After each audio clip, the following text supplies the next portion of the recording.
Bonjour à tous, dans cette vidéo je vais vous expliquer ce qu'est la bursite de hanche et quelle est la conduite à tenir pour se soigner.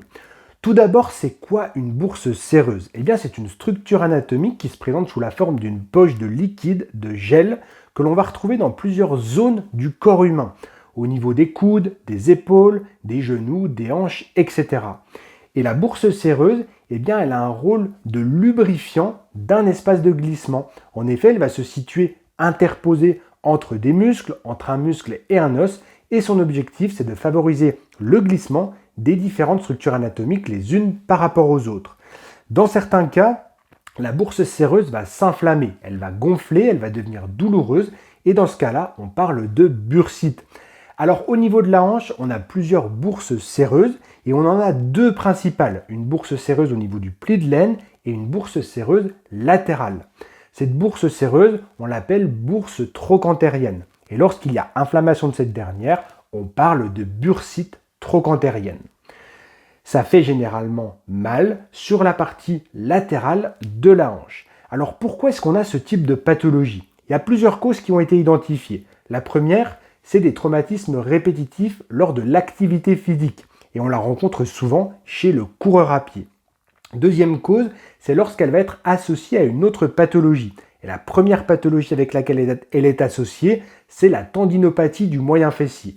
On peut la rencontrer également dans des traumatismes directs, c'est-à-dire si vous tombez sur la partie latérale de votre corps, et notamment de votre hanche, on peut avoir une inflammation réactive de la bourse séreuse.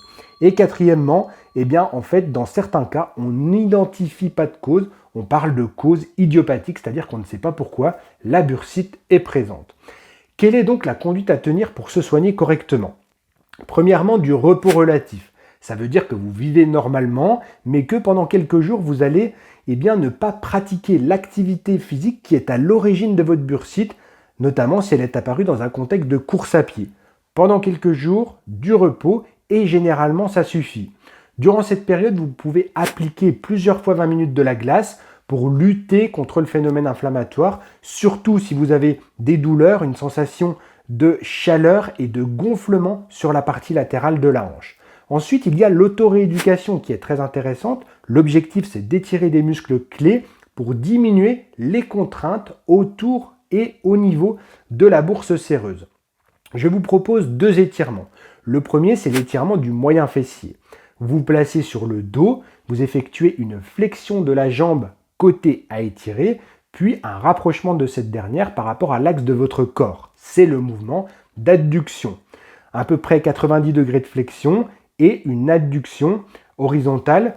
Et l'adduction, vous allez jusqu'au moment où vous percevez un état de tension au niveau de la région fessière, ce qui signifie que vous êtes bien sur un bon étirement musculaire du moyen fessier et vous maintenez 15 secondes et vous renouvelez 3 fois l'étirement. Ensuite, il y a l'étirement du fascia lata. C'est un étirement très intéressant mais un petit peu plus technique à mettre en place. Il se réalise en position debout, la jambe en arrière et celle à étirer. Vous allez la placer dans un premier temps en extension, puis en rapprochement de l'axe de votre corps. C'est le mouvement d'adduction, de façon à avoir la partie latérale de votre pied en contact avec le sol. Puis vous engagez une flexion de votre genou en avant.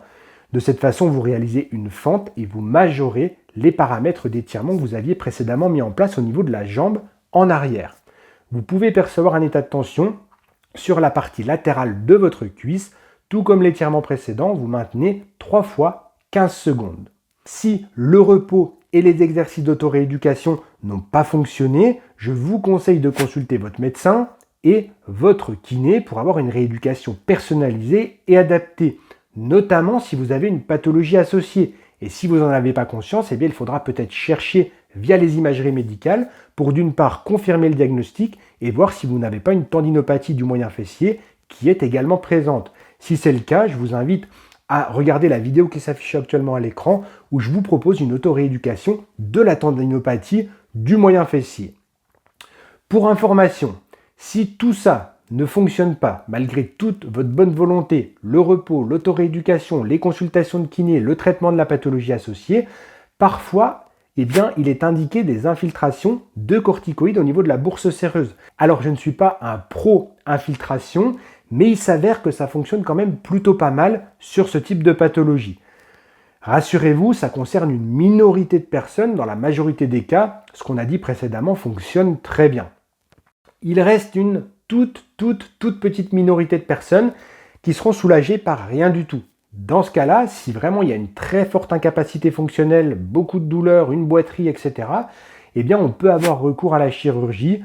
C'est beaucoup plus invasif, beaucoup plus problématique à mon sens, mais ça fonctionne également plutôt bien pour les personnes qui ont été récalcitrantes à tous les autres traitements. Voilà, je vous ai tout dit sur la bursite de hanche, bursite latérale, trochantérienne. Si vous avez des questions, n'hésitez pas à les poser dans les commentaires de la vidéo et moi je vous répondrai avec grand plaisir. Je vous dis à très bientôt dans un prochain contenu. Prenez grand soin de vous et de votre santé. Ciao, ciao!